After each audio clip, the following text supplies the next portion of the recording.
Stephan Hawkes here with Guitar Tabs Daily at my very own Hawkes studio. Today I'm going to be reviewing the Monkey Riot Pedals Backseat Driver. This is kind of a crazy overdrive into fuzz pedal that's got some tricks up its sleeve. Very excited to show you what this one can do. Today I'm going to be playing my 2008 Les Paul Classic into my Matchless Independence 35, my 1968 Marshall Greenback 25-watt cab. So basically this pedal, the controls are laid out fairly simply, but there's a few things that are interesting. Level is level. I appreciate not having to figure out what that is. Drive is drive, and we know what that is.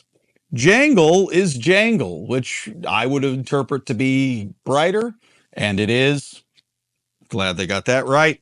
And then the voice switch, you would guess if the voicing is modern or vintage, and that's what it is. So up is more modern, down is more vintage. Less jangle means darker, smoother sound. More jangle means a brighter, modern sound. And then the big mystery knob, the sustain, which basically adds some compression. It's not heavy-handed compression. I honestly just think it sounds really cool. I mean, it's a quality pedal with it down, but I think the sustain is definitely implemented in such a way where it's kind of a big part of the pedal's personality. And I'll turn it down at points in this review, but I like having it all the way up or close to all the way up. It's just a cool feature of it. Definitely by adding compression, this is more like compression for tone as opposed to like the kind of compression you would need to play like tap guitar or something like that. So I'm going to start with just kind of like a ballistic sound. I've got the voice at modern, the jangle down, drive and level all the way up, sustain all the way up. I'm playing a clean amp here. It's got a little bit of push to it, but it's not really broken up. It's just a Les Paul high output clean. And with this kind of setup, you can get to just full on ballistic overdrive.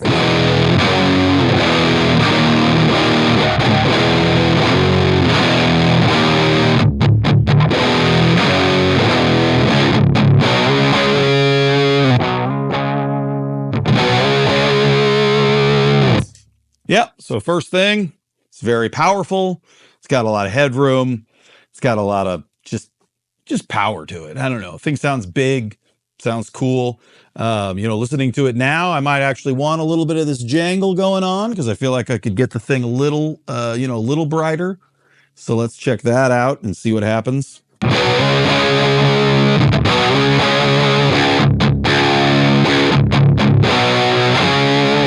Yeah, both those settings are really cool. I mean, here's with the jangle down. It's a little more rolled off, but it's not unusably dark. But I do kind of like it up for the setting I've got right now for something a little more just extreme. Again, this is knobs all the way up, so this is as extreme as it's going to get.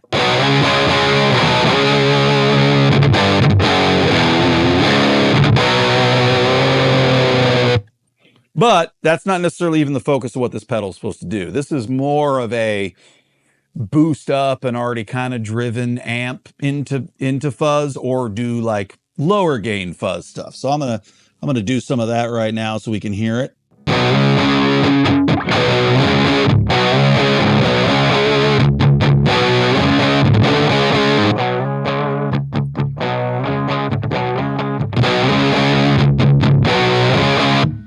So that's got a really nice sound. Brighten it up with the jangle up.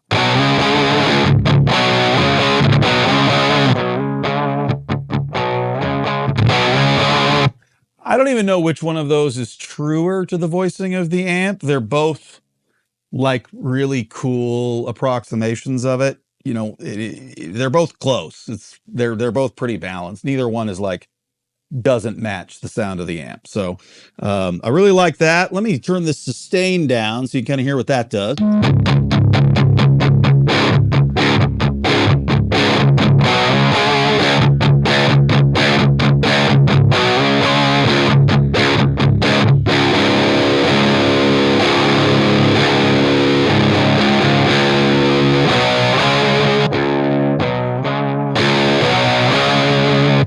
Yeah, so it just makes it a little more traditional. Again, I'm not saying there's no situation where having the sustain down wouldn't be a thing, but I don't see the point in having it off. At least noon always sounds good.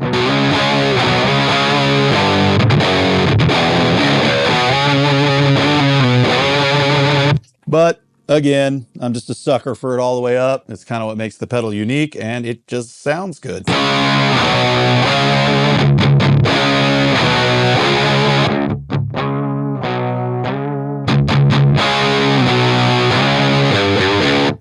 Now, as it says, if you do the voice, in the manual for this, if you do the voice down, you get kind of a lower sound, but you do get more gain.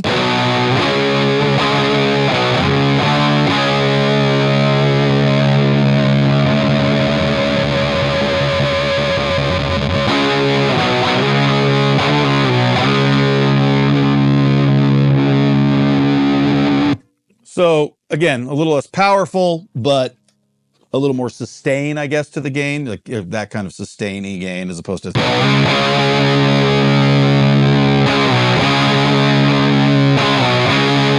It's just kind of crisper, and this one just has that never-ending. Kind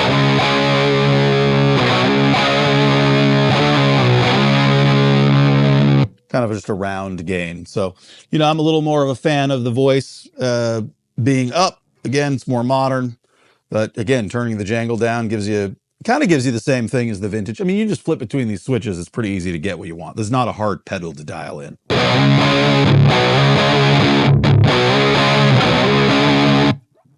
So yeah, it sounds great. And that's coming from a clean, again, with a hot output guitar and a little bit of push on the gain, but that's still very clean to overdrive, which is not necessarily what it's made to do, but the fact that it does it and it sounds great doing it is killer.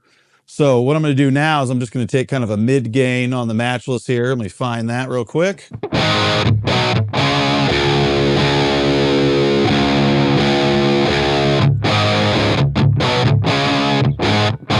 Okay, so that's, that. Now I assume I'm not going to need all the drive in the world for this. But let's just see what it does.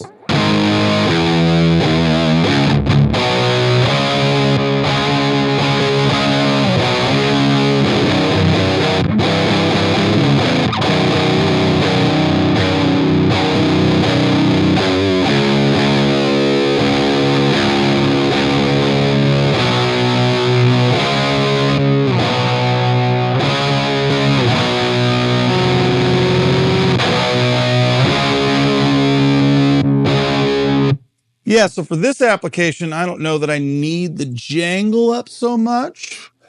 The level being up sounds great. The sustain sounds great.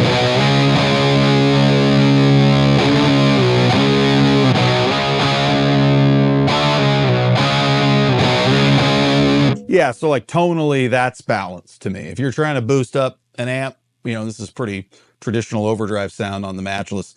That is just the amp, but more. So that's kind of just the go-to setting to me of taking, your rockin' sound.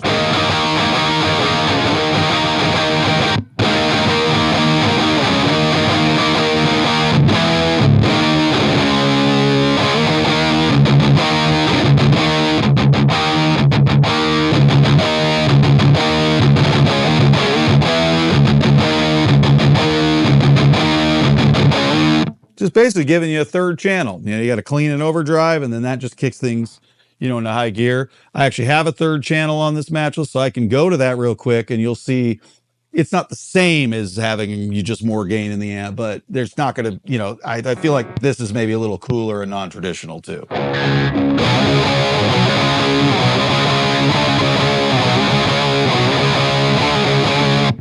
So that's just the Matchless with more gain. This is the Matchless with less gain, plus the Backseat Driver. Maybe we get a little more drive.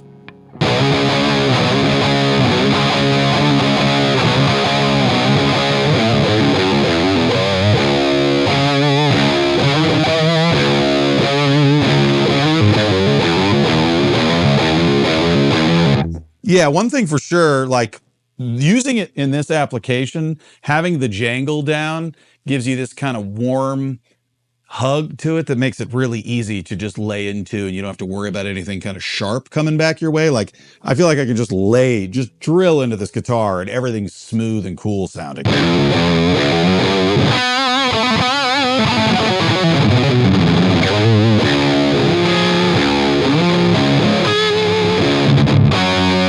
So it's wild, but not ever, you know, crazy, like brash. Obviously, if I put the jangle up, you can just hear the noise on the amp. It's going to get a little crazier, but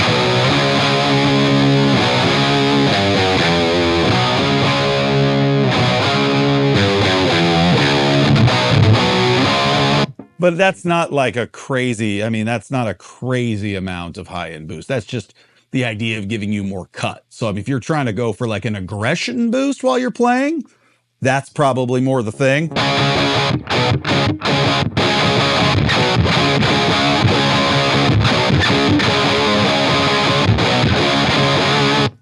But if you're just trying to go for maybe a big smooth boost, you put the jangle down.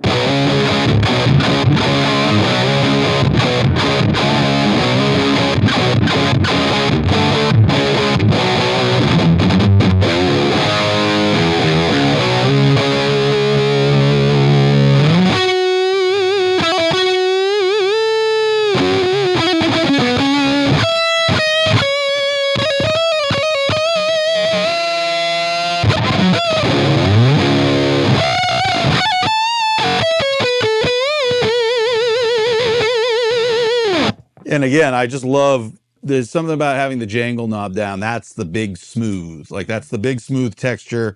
You can play crazy stuff and you just get away with it. Yeah, I mean, this thing's great. It's got really good fidelity, matches the sound of the amp really well, gets plenty loud, works, you know, you can get it to go from clean to a wicked overdrive, bordering on, you know, fuzz. Obviously takes an overdriven amp and kicks it into fuzz territory in a really nice way. Everything's laid out perfectly. Knobs feel great. It's got a great, everything about it's just laid out really well. Like you get this thing, you dial it in, super easy. I love that. Not that I don't have a hard time figuring out most pedals, but this one didn't take me much time at all. I just liked it right out of the gate, and all the knobs kind of do what they're supposed to do. So yeah, I mean, you got the, you know, the Backseat Driver by Monkey Riot pedals.